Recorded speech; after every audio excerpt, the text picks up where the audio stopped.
on top of that, sebelum daripada membagikan tugas tu adalah komunikasi. Macam mana pun, tak kisahlah anda bekerja sebagai apa pun sebenarnya, walaupun even tak bekerja, bukan tak bekerja, maknanya berkerjaya sebagai suri rumah tangga sepenuh masa, komunikasi tu sangat-sangat penting. Dia macam ni tau, tak tahulah Izzati baru kahwin kan. Saya betul. Dia macam ni, macam orang baru kahwin dengan orang yang dah berbelas-belas tahun kahwin. Dia berbeza sikit kan. Tapi kalau rakan-rakan kita lagi banyak lagi berpuluh tahun berkahwin. Dia macam ni, yang paling penting adalah sebab sebagai seorang isteri, dia akan ada rasa macam ni, saya nak jadi isteri solehah. Macam tu kan. Tak nak jawab, tak nak cakap benda-benda yang macam nanti kan jadi tak solehah pula kan. Tapi dia kena pegang satu benda. Macam mana pun keadaan kita, sebab dulu saya awal-awal perkahwinan, saya memang akan ada benda tu. Saya akan rasa macam kalau saya cakap macam ni nanti saya macam jadi tak solehah. Macam tu kan, derhaka pula kan. Nak cakap derhaka macam tak sampai sebut okey lah tu.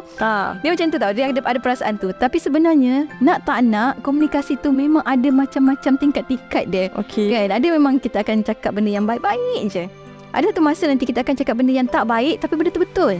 Nak tak nak kena luahkan. Jadinya bitter truth lah orang panggil. Ya. Sebagai seorang isteri, jangan ada perasaan macam aku takut nak sebut, aku takut nak cakap, aku takut nak minta, aku takut nak minta tolong. Benda tu sangat silap dalam rumah tangga. Kalau waktunya kita perlu minta tolong. Kalau ada masanya kita rasa suami kita perlu macam ni, cakap.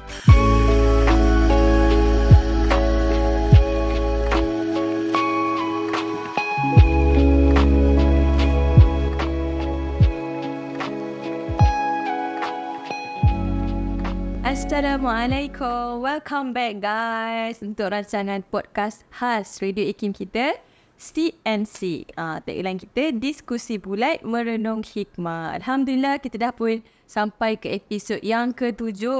Dan semestinya hari ini kita akan bersama dengan panel, iaitu penyampai Radio IKIM sendiri yang berbeza, yang sebelum ni tak pernah kita jemput, yang sebelum ni kita mungkin tak tahu cerita dia macam mana. Hari ni kita bersama dengan DJ Yati. Assalamualaikum DJ Yati, sihat kan? Terima kasih Izzati, sihat. Alhamdulillah seadanya. Nampak macam mana, sihat kan? Alhamdulillah. Okey, kepada anda semua, kepada para penonton yang setia daripada episod 1 sehingga ke episod 7 ni, saya ucapkan terima kasih banyak-banyak. Dan kepada anda yang baru sahaja tonton kita punya rancangan podcast ni, teruskan kesetiaan anda. Kita ada bersiaran setiap hari Rabu jam 1 tengah hari di YouTube channel kita, di Facebook page kita dan juga di Spotify pun kita akan adakan, dan seluruh digital platform yang kita ada. Jangan lupa untuk follow, kemudian like dan kemudian share. Okey DJ, hari ni kita nak sembang pasal apa sebenarnya? Hari ni tak tahulah, kata saya pula yang tahu. Kita nak cerita pasal apa? Kerjaya dan keluarga. Tema kita hari ini adalah tentang keluarga versus kerjaya. Sebelum ni kita dah pun banyak topik yang kita bincangkan. Hari ni tema kita lebih kepada kekeluargaan sikit lah. Sebab kita ada figura seorang ibu, seorang kita panggil penerbit, pengurus rancangan. Kita nak tengok orang yang ada banyak sangat multi position, banyak sangat roles dalam kehidupannya. Nak tengok macam mana beliau ni membahagikan tugas. Okey, jadi sebelum tu DJ Yati, mungkin DJ Yati boleh perkenalkan dulu diri, berasal dari mana. Orang tak tahu ni DJ Yati ni asal dari mana, suka makan apa kan. Tak tahu lah. Anak ada berapa ramai ikut lah dia tengah nak mencari calon menantu ke kan. Mason ke. Dia Mason Allah. Mungkin boleh share sikit. InsyaAllah. Terima kasih banyak Izzati dan juga tim Sit and Sick kan. Anda kena terus setia bersama kami sampai ke penghujung. Tapi bila cakap tentang diri sendiri, Alhamdulillah saya ni kelahiran negeri Johor. Ibu saya berketurunan daripada Riau. Ayah saya dia lebih kepada Jawa Tengah. So kami memang lahir di Johor, membesar di Johor, dan anak watan JDT lah. Anak watan JDT kan. Saya berkahwin dengan seorang yang berasal daripada utara tanah air. Tanah air, utara selatan gitu. Sebab tu orang kata, itu orang Pening ke? Tak, saya bukan orang Pening, tapi menantu orang Pening. Mertua saya memang berada di Pulau Pinang. Jadi saya direzekikan bertemu dengan orang Pulau Pinang, berkahwin. Dikurniakan dengan 6 orang cahaya mata. 2 orang putera, 4 orang puteri. 2 orang putera itu Allah lebih sayang, Allah ambil, saya simpan lah. Saya simpan untuk sebagai bekalan saya jugalah ke akhirat nanti, insya-Allah. Jadi itulah sedikit sebanyak latar belakang. Jadi kiranya DJT ada sekarang ni bersama dengan seorang suami dan 4 orang puteri. Betul tak? 4 orang puteri ya. Selamatlah suami saya. Selamatlah bang perempuan. Betul ya. Kena berusaha jadi macam watak-watak kewanitaan sikit lah kan. Betul tak? Betul. Okay. Jadi sebenarnya DJT penat tak menyara pula dah. Penat tak membesarkan 4 orang puteri. Di samping tu bekerja. Kita tahu menjadi seorang penyampai radio tu kadang-kadang jadual ni tak tetap. Bila ada kena on air pagi, kena pergi pagi. Kalau tukar pula jadual on air petang pula. Jadual berbeza-beza. Dengan anak-anak, masa dengan anak-anak mungkin kurang. Macam mana tu dia? Betul. Penat Penat lah kan. Lepas tu nak buat macam mana? Nak resign ke? Tak nak mesti tak lah kan. Tapi nak kata penat, tak penat, semua kerja penat. Kat dunia ni semua benda penat. Jadinya hadap lah. Satu kali kena hadap lah. Dan Alhamdulillah, cuma saya bersyukur bila kata penat ke tak penat, itu satu perkara yang subjektif lah. Dan bagaimana kita berdepan dengan kepenatan tersebut. Bila tadi kita punya topik pun tentang kerjaya dan juga keluarga. Tadi Izzati pun timbulkan satu perkara sangat penting bila kata kerjaya dan juga keluarga adalah masa. Ya Allah, saya kalau nak kata masa memang sangat terhad. Untuk kerjaya saya pun terhad, untuk diri sendiri pun terhad, untuk anak-anak apatah lagi sangat-sangat terhad. Dan kadang-kadang rasa bersalah pun ada. Seorang ibu rasa bersalah sebab kita curi masa bersama dengan mereka. Sebab bila Izzati pun kerja di lapangan media juga. Betul. Kerja yang kata orang tu tak mengira masa. Dia macam on call bila-bila masa. Sebab itu kita ada alarm kritikal pun kalau penerbit. Sebab kita akan on call bila-bila masa yang diperlukan. Dan weekend kita kadang-kadang memanglah lapang. Dan kadang-kadang memang kita ada program-program turun padang dan sebagainya. Jadi kat situ dia memberikan kita limitasi untuk keluarga. Cumanya kita kena berlaku adil lah. Sebenarnya bukannya berlaku adil kepada diri sendiri, keluarga dan juga kerjaya je. Sebenarnya kena berlaku adil pada diri kita sendiri. Itu kunci lah. Saya selalu pegang benda tu. Kunci kita adalah kena berlaku adil kepada diri kita sendiri. Apa yang kita nak sebenarnya. Setiap kali berlaku apa-apa, kita kena fikir kenapa, apa yang kita nak, kenapa kita mulakan benda ni. Kenapa kita memilih kerjaya ni. Kenapa kita memilih untuk menjadi seorang ibu. Kenapa kita memilih menjadi seorang isteri kepada seorang suami. Jadi itu benda yang kita kena letak kat mindset kita walau apa pun jawatan kita sebenarnya. Saya yakin percaya kalau jadi chef pun begitu, kalau jadi jururawat pun begitu. Semua orang ada kekangan masing-masing, kita tak boleh dapat semua. Dalam hidup kita memang tak boleh dapat semua. Tapi bila kita tak boleh dapat semua, janganlah kita tinggalkan semua kan. Jadi saya memang pegang prinsip saya daripada awal. Masa saya belajar sekolah pun, kita pun ada kekangan dengan keluarga kita, dengan ibu ayah kita pun masa kita agak terhad. Kita dengan kawan-kawan lagi. Kita dengan pembelajaran pendidikan kita lagi. Jadi benda tu semua mengajar kita pada awal bahawa kita kena adil dengan diri kita sendiri. Apa yang kita nak, apa yang kita perlukan dan bagaimana kita nak aturkan kehidupan kita. Dia punya kata kunci dia kena adil dengan diri sendiri. Nak tak nak nanti kita akan berdiri depan Allah SWT, kita akan jawab. Setiap masa yang kita peruntukkan dalam kehidupan kita ni 24 jam. Contoh saya dah 42 tahun macam tu. Selama usia tersebut, apa yang kita dah buat kat diri ni? Nanti kita akan jawab. Jadinya, bersediakah kita dengan jawapan-jawapan tu? Jadi, every time kita nak lakukan apa pun, kena fikir. Dia kan fikir sekali, dua kali, 3 kali tak. Cik Izzati pun nak kahwin, baru-baru kahwin kan? Terima kasih. Tapi macam tu lah, nak kahwin, kita kena fikir juga kan? Kita bukannya fikir sekali, 2 kali tak. Kita fikir beratus kali sebab kita hidup ni bukan kita sahaja. Kita ada keluarga kita ada belas suami kita ada nanti anak-anak kita. Semua tu kena fikir dari awal. Sebab bila kita mula dari awal betul, insya-Allah dia memberi gambaran hujungnya pun betul. Wah, sangat kita. Okay. Dia macam kita kata mukadimah yang memberi menyuntik jiwa.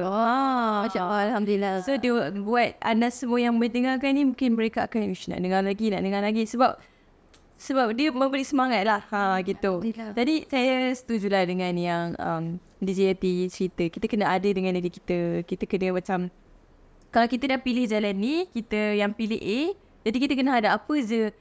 Buruk baik kan. Semua yang kita kena hadap. Dan saya pun baru-baru ni terbaca lah ada orang tulis kan, dia kata kalau kita pernah minta untuk jadi kaya, kita pernah minta untuk ada kesenangan, kelapangan waktu, kita pernah minta untuk ada kerjaya yang hebat, gaji yang lebat. Kerja yang hebat, gaji yang lebat.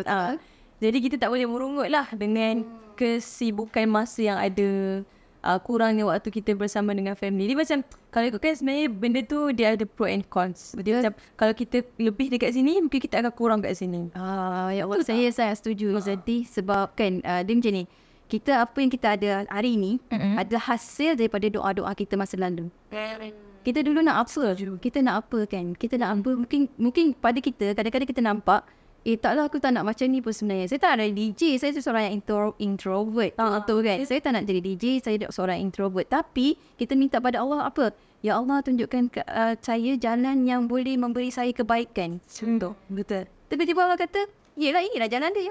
Inilah DJ. Betul. So, nak tak nak kita hari ni adalah apa yang kita harap dan doakan pada masa lalu. Jadi nak tak nak kita kena hadap. Macam Izzati kata tadi, memang sangat setuju. Memang kita kena hadap. Hadap je lah. Sebab apa?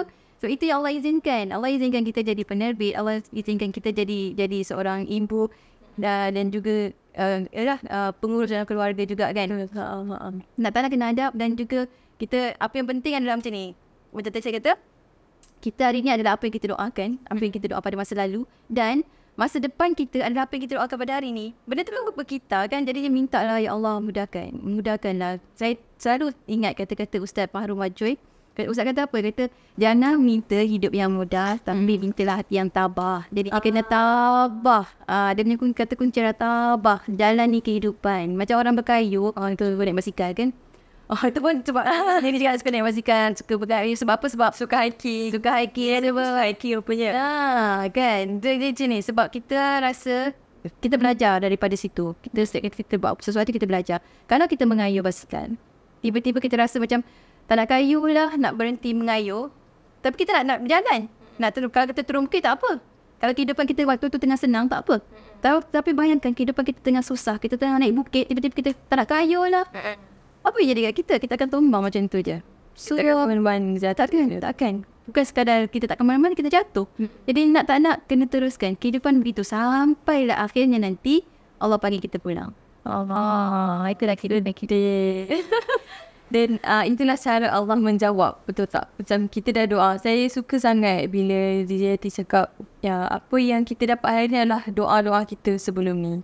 Dan itulah cara Allah menjawabnya. Kita doa, ya Allah bagilah saya tempat kerja yang terbaik, bagilah saya persekitaran yang baik. Inilah jawapan yang Allah bagi hari ini. Dan kita tak boleh merungut ataupun mengeluh lah, sebab itulah cara Allah menjawab doa-doa kita. Dan itu sangat soothing. InsyaAllah ada pun feeding jugalah. InsyaAllah. Okay, kepada anda semua, kita dah dengar dah, kita part 1 pun kita dah rasa macam muasabah sikit kan. Rasa macam terlentok jiwa tu. Lembut dah jiwa tu kan. Okay, jadi kita akan sambung lagi dengan perkongsian daripada DJ Yati berkenaan dengan keluarga dan juga kerjaya. Kepada anda semua yang masih menonton, teruskan menonton, teruskan berkongsi kita punya live pada hari ini, rakaman pada hari ini. Dan kepada anda semua yang baru saja menonton, jangan lupa siaran kita adalah setiap hari Rabu jam 1 tengah hari di YouTube kita, YouTube channel, di Facebook page dan juga di Spotify. Kembali lagi selepas ini dengan perkongsian yang lebih menarik daripada DJ Yati berkenaan dengan keluarga dan kerjaya. See ya!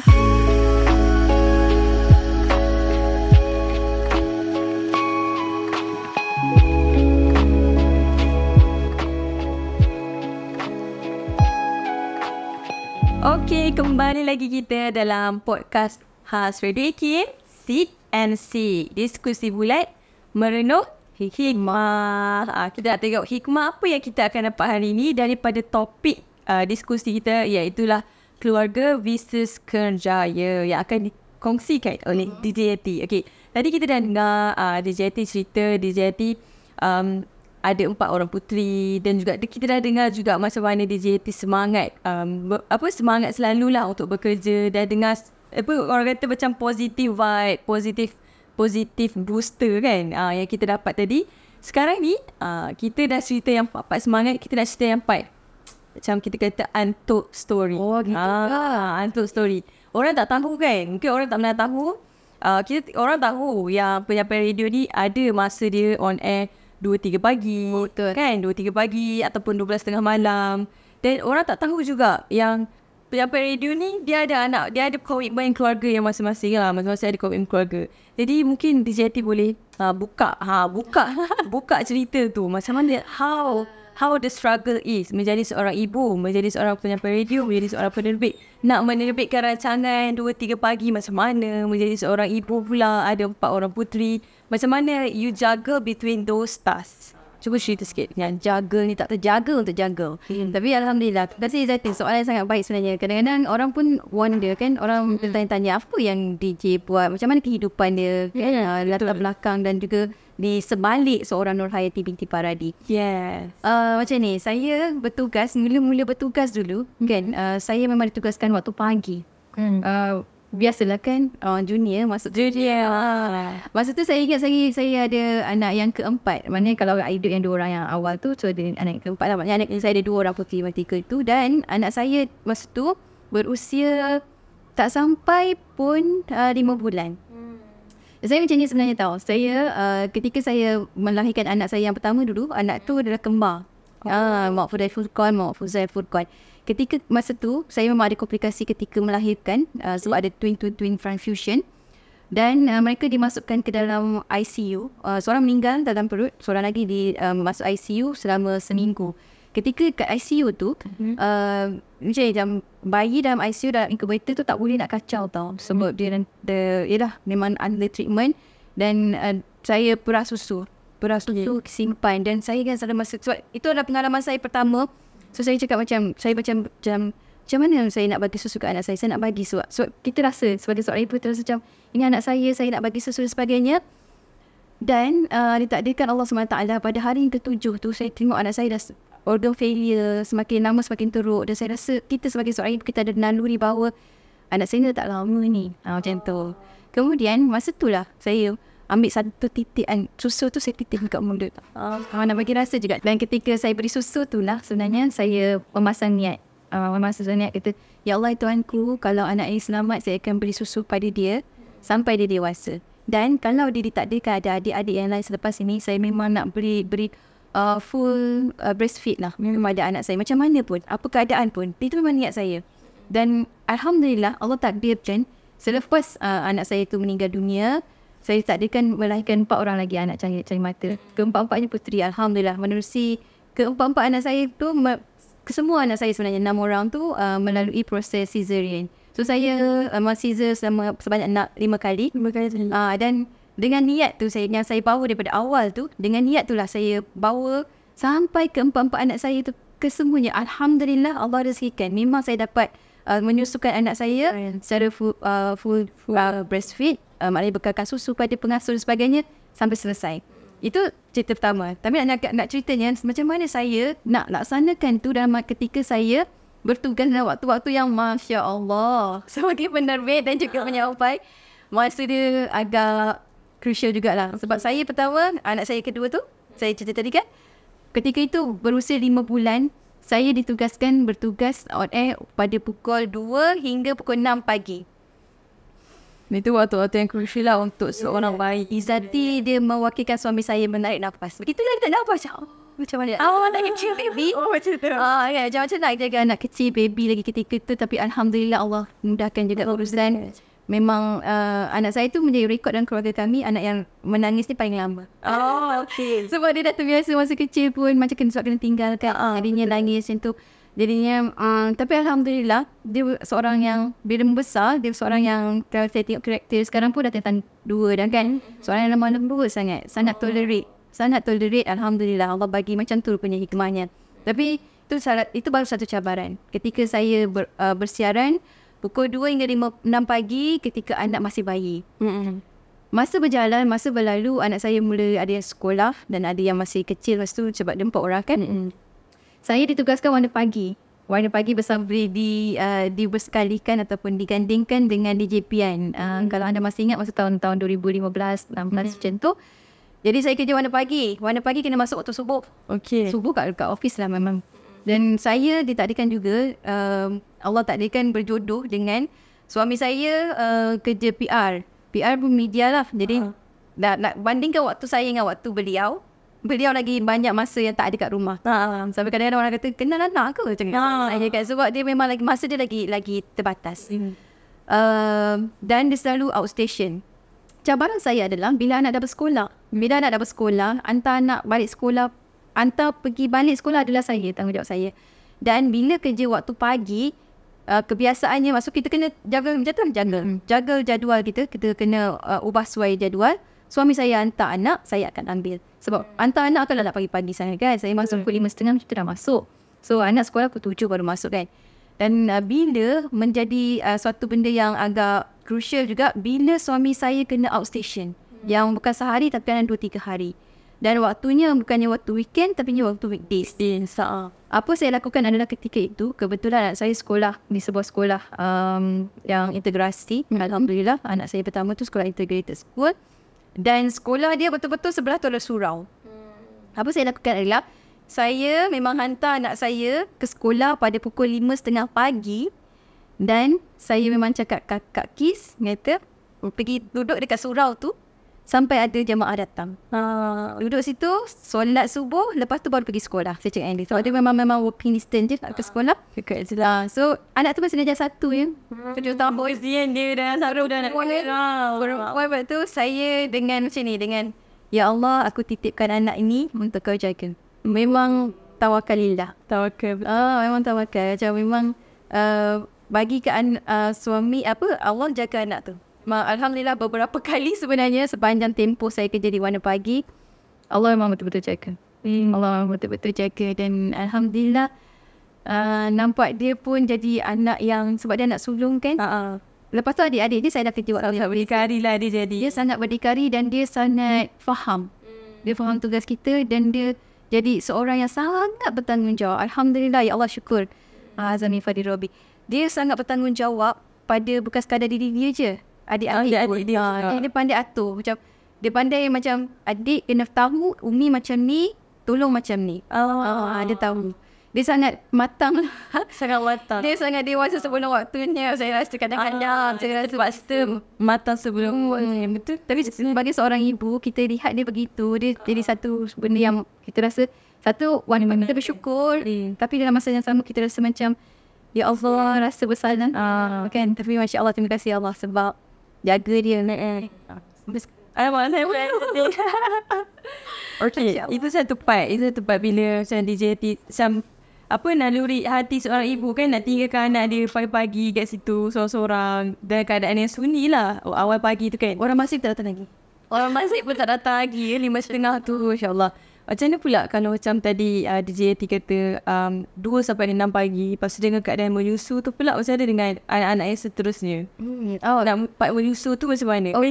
Sebab kita kerja on air yang waktu dia pun satu ketika tu kadang-kadang sebab kita bekerja waktu 10 hingga 2 petang sekali tu, waktu tu agak lama juga lah tempoh berada di segmen tersebut. Dan ada anak saya masa tu memang menyusu lagi pun, dia bukan kritikal sebab apa tau.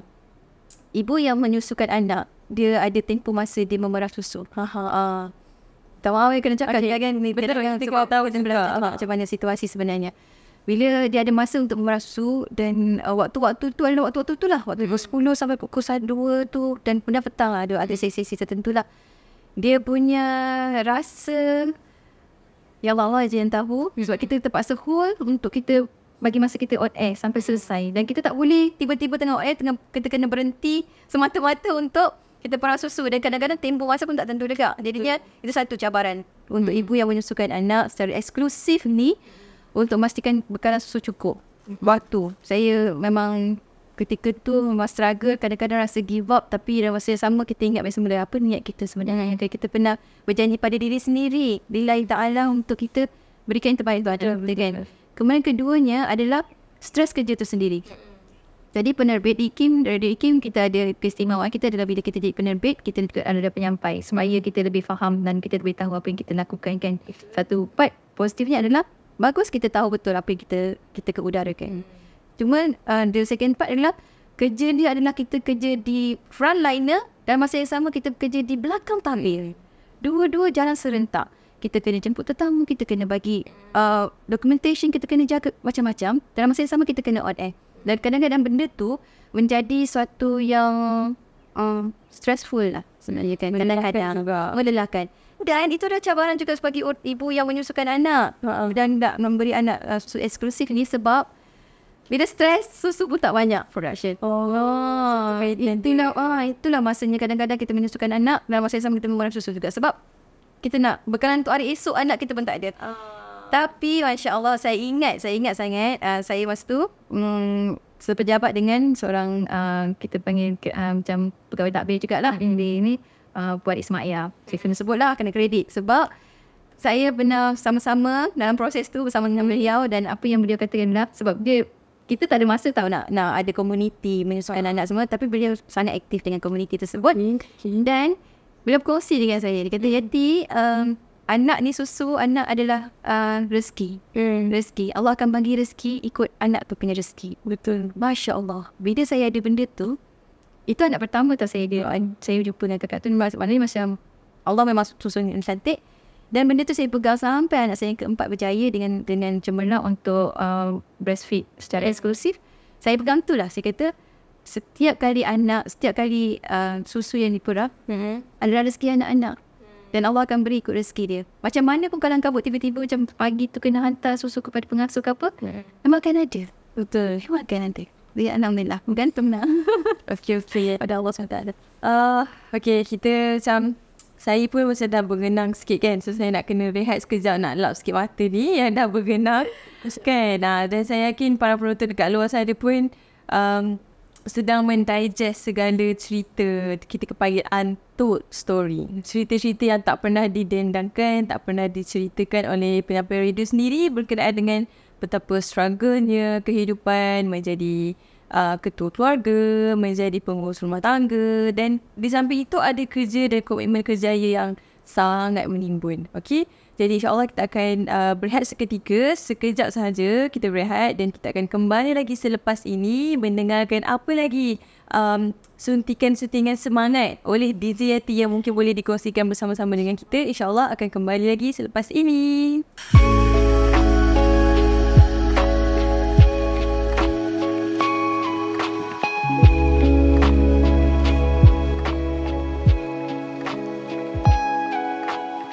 Alhamdulillah, terima kasih buat anda semua yang teruskan kesetiaan anda bersama dengan kami, saya dan juga DJ Yati. Saya di podcast Sit and Sing. Tadi kita dah pun ada macam drama air mata sikit kan. Yelah, kitanya manja.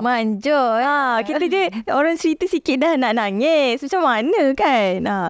Okay, tadi DJ Yati cerita berkenaan dengan macam mana struggle untuk jaga between task-task yang banyak tu. Jadi saya tertarik lah untuk bertanya kan, ikut dengan tema kita hari ini, iaitu keluarga versus kerjaya. Macam mana DJ Yati memahamkan dengan pasangan sendiri. Kan kadang-kadang jadi isu juga kan, bila suami ataupun pasangan kita tak faham kerja kita macam mana. Jadi kat situlah mula konflik dalam rumah tangga. Macam mana DJ Yati dan juga suami membahagikan kerja? Mungkin boleh memberi inspirasi buat para ibu, pasangan-pasangan kat luar sana.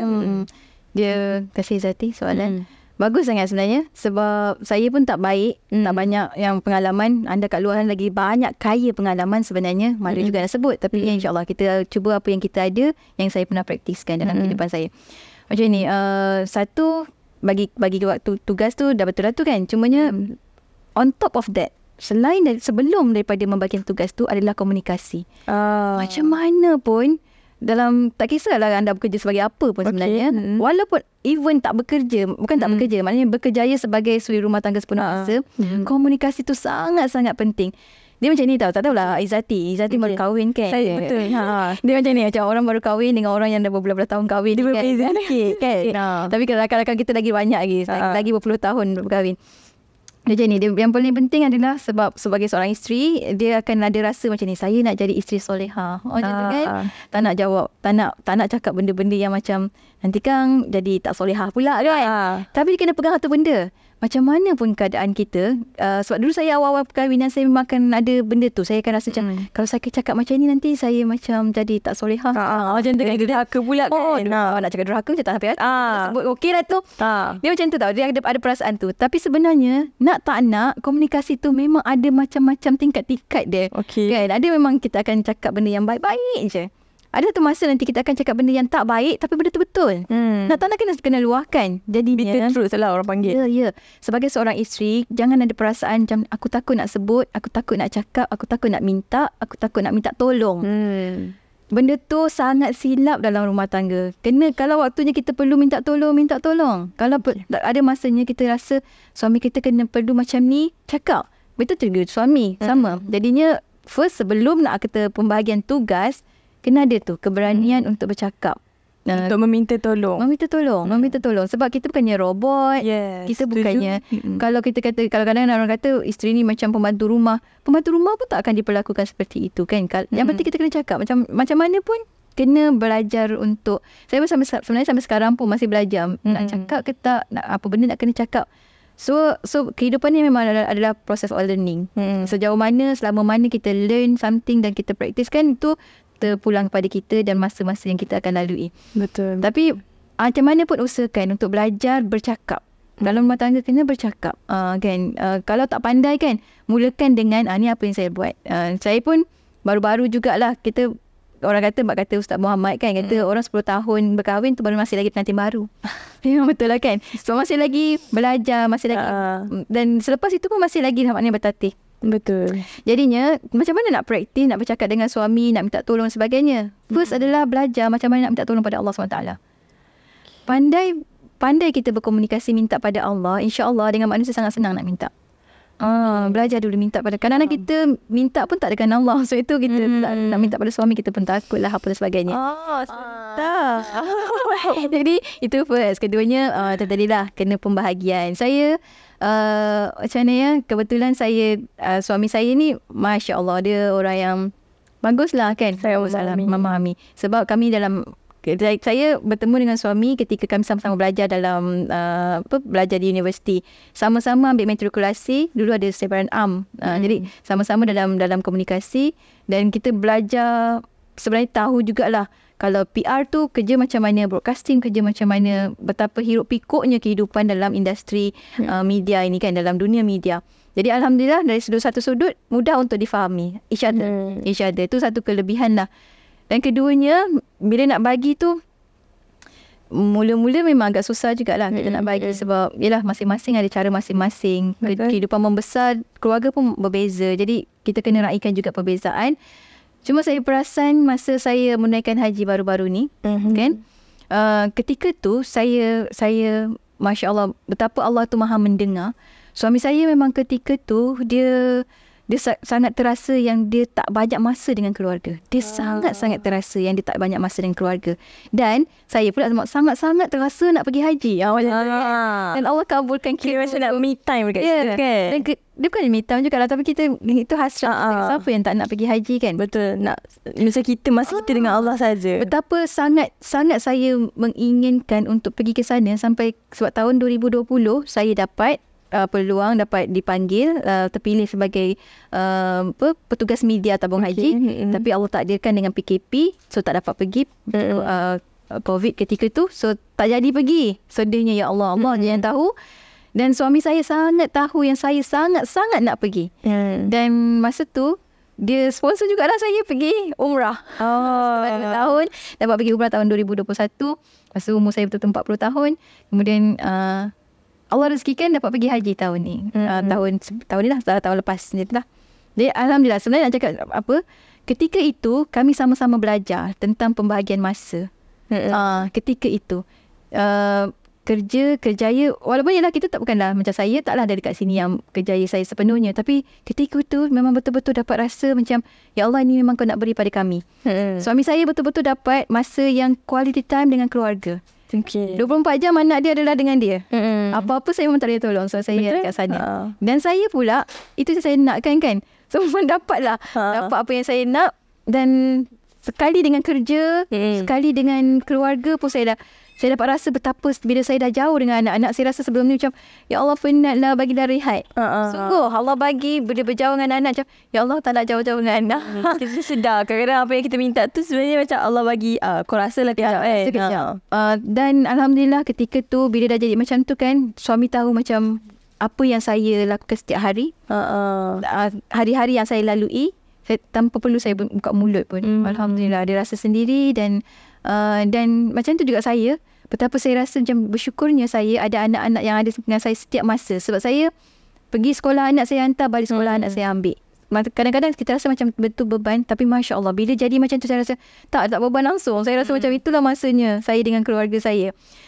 Dan itu satu pengajaran saya dapat lah daripada macam mana saya nak jaga masa saya dengan keluarga tu kan.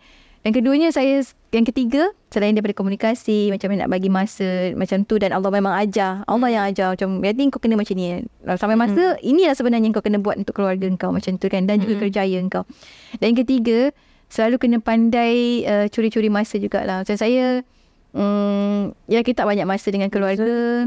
Masa yang saya ada, saya kata saya bersyukur masa pergi haji tu, saya tahu ya Allah betapa berharganya masa saya dalam kereta. So saya rasa macam saya kata saya kena ambil hantar anak sekolah, saya rasa macam ya Allah, tapi sebenarnya itulah masa yang Allah bagi kat saya. Sebab saya tak betul-betul memanfaatkan dia. Jadinya saya baca dalam kereta tu lah saya akan bercerita, cerita Nabi lah, kalau anak kita tanya kan. Pagi tu itulah masa saya. Sebab kita pagi rushing, baca Yasin memang kat dalam kereta. So satu family tu memang akan baca Yasin sama-sama dalam kereta. So ada masa kan dengan keluarga. So betapalah Allah ajar.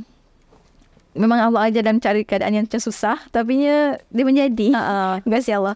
Jadinya saya sangat gembira dengan apa yang saya hadapi sekarang dan sebagainya. Bila nak kata pembahagian masa, sebenarnya bukannya antara saya dengan suami saya je, tapi pembahagian masa tu antara saya, keluarga, kerjaya, suami, semualah sebenarnya. Dan itu belum cerita lagi macam mana keluarga di kampung dan sebagainya. Itu pun kena sama. Kena betul-betul peruntukkan masa. Kita yang kena cari masa. Kita yang kena cari masa. Kita yang kena cari masa. Kita yang kena bahagikan masa. Komunikasi sangat-sangat penting. Bukan sekadar kita dengan pasangan kita, tapi kita dengan anak-anak kita pun. Kita dengan mak ayah kita pun. Kan? Sebenarnya itulah sebahagian. Banyak lagi sebenarnya. Dia macam kita yang pilih untuk jadi ni. Jadi kita yang kena usahakan lah untuk bagi macam sama rata. Betul. Macam family, ibu bapa kita, masa dengan anak-anak. Dan sebab itu yang saya faham lah sedikit. Kembali lah juga macam awal tadi kan, kita kena adil dengan diri kita sendiri. Kena adil. Kita perlu ibu bapa kita perlu anak-anak kita perlu kerjaya kita perlu pasangan kita perlu kawan-kawan kita. So saya antara benda yang saya syukuri sangat antara nikmat yang Allah beri pada saya adalah kerjaya ni lah. Kerjaya ni, keluarga saya. Itulah semua. Tengok tu. Dah nak nangis dah. Okey. Tadi DJT ada sebutkan berkenaan dengan macam mana Allah, maksudnya macam mana Allah mudahkan jalan. Kan? Macam mana Allah mudahkan jalan. Walaupun benda tu kita rasa susah, Allah letakkan kita dalam keadaan yang susah tu, tapi dalam keadaan yang susah tu lah sebenarnya Allah bagi masa yang ada untuk anak-anak. Betul. Okey. Jadi ini saya kira untuk yang terakhir lah, untuk talking point kita yang terakhir. So kita dah nak habis sebenarnya. Cuba bagi saya sebagai yang mungkin bakal menjadi ibu kan. InsyaAllah. Bila kita dengar tu, kita macam reflect lah. Okey, macam mana aku nanti kan. Mungkin ada juga penonton kat luar sana yang bakal menjadi ibu, ataupun dah menjadi ibu kepada seorang anak, kepada dua orang anak kan. Mungkin DJT boleh kongsikan apa yang menguatkan DJT, apa yang menguatkan semangat. Contohlah kan, kita kata ibu-ibu kat luar sana mungkin yang bekerjaya juga, balik kerja kadang penat, rumah bersepah, anak-anak lagi nak masak lagi, nak itu lagi tu. Macam mana bagi apa yang menguatkan DJT macam okey tak apa aku buat ni. Mungkin ada penguat, ada rahsia dia. Macam mana boleh DJT menjadi kuat lah macam tu. Cuba kongsikan. Cakap saya ni kuat bersemangat, anda kena macam ideal sangat dan juga macam klise sangat. Tapi secara manusiawinya kan, kita ni hidup, kita bukan seorang-seorang kan. Dan kita tak boleh dapat apa yang kita nak semuanya. Kita boleh dapat apa yang kita nak, tapi tak semuanya pun. Jadinya saya seorang yang macam mana orang kata, agak OCD jugalah sebenarnya. tapinya memiliki anak-anak kecil yang membesar bersama-sama. Okay.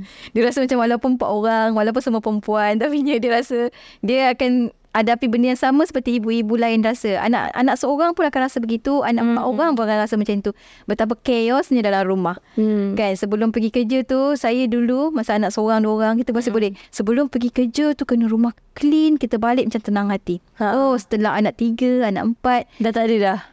kain ada di situ, situlah tempatnya. Itu memang sebenarnya macam mana kalau orang sebab kita tak boleh nafikan. Kadang-kadang kita pun ada masa-masa kita penat. Sebab tu saya kata tadi, kita kena raikan juga manusiawi kita. Betul. Kita bukanlah seorang yang sangat sempurna, sangat ideal sangat, macam semua benda perfect tak. Jadinya kita, satu benda saya belajar adalah kita kena belajar untuk terima keadaan. Ya Allah. Nak terima keadaan tu bukannya satu perkara yang mudah. Saya terpaksa bergaduh dan bergelut dengan perasaan sendiri. Bayangkan kita selalu jadi orang yang sangat kemas, perfect. Tiba-tiba kita balik rumah keadaan bersepah. Sebab kadang-kadang kita hantar anak kita balik rumah dulu. So, dia orang kat rumah macam-macam lah benda. Dan kita akanlah setiap hari akan marah. Kan? Akanlah setiap hari kita akan rasa macam, ya Allah, sebelnya dengan keadaan rumah yang bersepah. Dan dalam masa yang sama, saya daripada dulu sampai sekarang, suami saya bukan jenis orang yang balik kerja dan jumpa kawan-kawan kat luar, tak. Dia adalah macam orang yang balik kerja, duduk rumah, makan kat rumah dan sebagainya. So, sebabkan anak ramai juga, kita kena fikir kos dan sebagainya. Kita memang masak. Saya memang setiap hari masak. InsyaAllah saya akan masak untuk malam. Malam je lah. Jadinya malam memang akan makan sama-sama. So masak. Itu waktu hari lagi. Itu kita yang set tau. Kita memang nak makan satu family yang saya masak. Kita yang set macam tu kan. Then kita pula macam, dah masa sama rumah aku bersepah ni, tak sempat kemas lagi. Oh ya Allah. Benda tu kalau kita tak manage kita punya hati dan perasaan, dia boleh jadi saya nak burst out lah. Tapi sebab itu kita kena belajar untuk katakan tak apa hati sekejap je. Tak tengok cerita Korea, siapa macam berepisod. Tak apa Yati, nanti ada masa. Betul, saya ikuti juga cerita Korea yang berepisod. Saya buat juga. Kadang-kadang saya tengok bersama anak saya. Sebab kita nak bagi, so anak dah start remaja pun, jadi ada cerita-cerita yang diorang recommend. So kita tengok sama-sama. Still juga kita tengok kan. So tak ada masalah. Jadinya kita kena macam ni, kena sabar sekejap je. Tak apa Yati, kejap. Tak apa Yati, yang ni boleh buat nanti. Yang mana yang lebih priority? Masak dulu kan, sebab kita nak makan nanti sebelum pukul 9, contoh. Jadi itu yang priority. So nak tak nak, itulah kehidupan. Itu kehidupan. Kena belajar untuk terima keadaan. Terima yang kita tak perfect. Dan terima untuk kata tak apa. Betul. Untuk kata tak apa dia. Kan, kadang-kadang kita diberi task yang kita rasa macam tak mampu nak buat ni. Mungkin bagus sangat kalau kita boleh paksa diri kita untuk buat. That is great. It's very excellent. Tapi dalam masa yang sama, kita pun tahu tahap mana kita sampai mana. Tak salah untuk kita kata kita boleh buat, tapi setakat ini je saya tahu. Setakat ini saya boleh buat. Sebab kita tahu limitation kita. Untuk kata tidak pun kena belajar. Untuk kata ya pun kena belajar. Untuk kata nanti dulu pun kena belajar. Kena latih. So key point dia adalah kita kena embrace the imperfection. So macam tadi DJ Yati kata, kalau kita seorang yang OCD, macam DJ Yati sendiri seorang yang OCD, seorang yang macam nak perfect je semua benda, baik rumah kita semua kan, kita faham je struggle orang yang macam tu nak terima keadaan yang macam tak apalah, rumah bersepah, tutup mata, tak apa, rumah bersepah. Dah anak 2, anak 3, kita dah tak boleh nak bagi rumah tu clean macam mana kita hidup berdua, betul tak? Betul. Jadi yang saya rasa macam sangat setuju, yang saya pun ada juga baca, menjadi seorang ibu ni yang ada 2-3 orang anak ni, kita kena belajar untuk macam tak apalah. Sebab kadang-kadang nanti kita yang stres untuk benda tu. Betul. Kan? Kita dia yang akan pilih untuk stres kat situ. Yes. Dia akan mengganggu benda yang lain. Kan duduk sibuk kemas tu, benda lain tak terbuat. Setuju. Okay, kita macam dah lulus ni boleh jadi ibu. Dah lulus itu praktikal, teori dia insya-Allah, tapi praktikal kita tak tahu kan. Jadi Masya Allah, Tabarakallah, kita dah dengar banyak sangat input-input yang positif, suntikan semangat menjadi seorang ibu, seorang suami, seorang isteri soleha. Dan juga untuk suami di luar sana, perlulah ada komunikasi. Saya setuju sangat bila DJ Yati kata tadi, bila kita nak minta dengan manusia ni, kita kena selalu dulu minta dengan Allah, baru kita mudah minta dengan manusia. Dan apa-apa jua yang kita buat ni, memang setiap yang kita iringi, kalau kita ikhlas, mesti Allah akan tolong. Ada jalannya, kena yakin dan sebagainya, insyaAllah. Jadi saya harapkan, kami berdua harapkan kan, semoga episod kali ini yang berkenaan dengan keluarga versus dengan kerjaya dapat memberi suntikan semangat, motivasi dan juga memberi satu, orang kata, nyawa baru, bukan nyawa baru, nafas baru. Nafas baru buat para ibu, para isteri di luar sana untuk berusaha menjadi yang terbaik buat anak-anak, buat keluarga sendiri, insyaAllah. Dan semoga sukses selalu dalam kerjaya anda semua. InsyaAllah, jangan lupa buat anda semua, kita akan teruskan bersiaran setiap hari Rabu jam 1 tengah hari di YouTube channel, di Facebook page dan juga di Spotify, seluruh digital platform Radio IKIM. Okay, teruskan kesetiaan anda. Kita akan terus bersiaran untuk minggu episod-episod yang akan datang. Kalau anda semua ada topik yang ingin dibicarakan, boleh komen topik apa lagi yang nak dibincangkan. Kita akan usaha sama-sama untuk buat. Okay, kembali lagi dalam episod akan datang. Jumpa lagi. Bye. Assalamualaikum.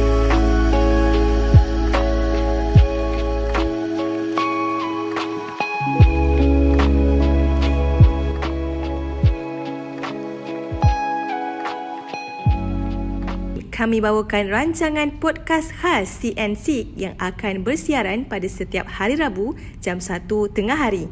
Ayo bersama kami mendengarkan celoteh para penyampai radio kegemaran anda hanya di CNC, diskusi bulat merenung hikmah.